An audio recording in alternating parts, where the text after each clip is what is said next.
The Department of Health and Human Services issued a very long PDF set up in, the very fancy type, that sort of thing, and long in the writing.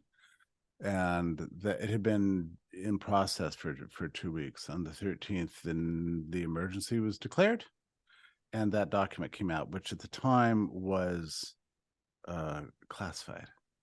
That was on the 13th.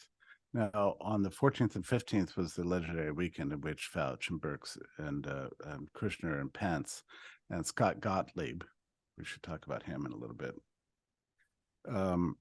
convinced Trump to go ahead with the lockdowns, which he did on March 16th, issuing the edict that read, "Indoor and outdoor venues where people congregate should be closed," quote unquote, for the entire country. Okay.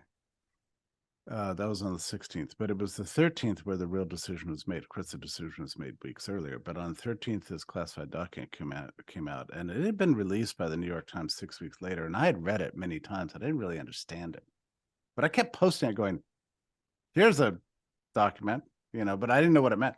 It was Debbie Lehrman who examined it closely and figured it out. And, once people see things, you can't unsee them, right? It's like math or something, but there's an org chart in there. And what it says very plainly is that the rulemaking surrounding the pandemic response would belong to the National Security Council. They would make the rules.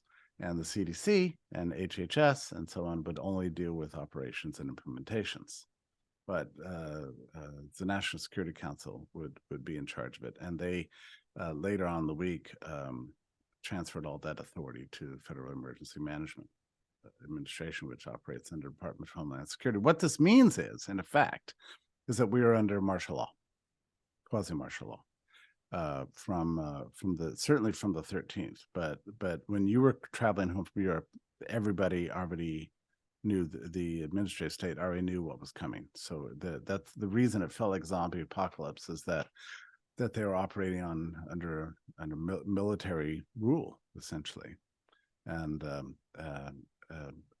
that explains a lot, right? So the CDC was fronting essentially for a national security response, and it was Debbie Lehrman who first discovered this. And she's written, I don't know, probably 6 articles on the topic ever since. It's the only real way to make sense of those times. And by the way, I think we still are. I'm not sure anything has really changed. Just because they've rolled back the response, the structures of authority are still in place. But that's why CISA was able to issue this essential unessential distinction. It's why we didn't know who was in charge. We didn't know what would happen to us if we defied the orders. And it's also why they were able to intimidate all the states, despite federalism, despite the 10th Amendment and all the rest of it, and to going along. The tentacles of the National Security Council and the Department of Homeland Security reach into every aspect of our lives. And so they just had to pull a trigger with enough public panic, with the media on board and tech companies benefiting.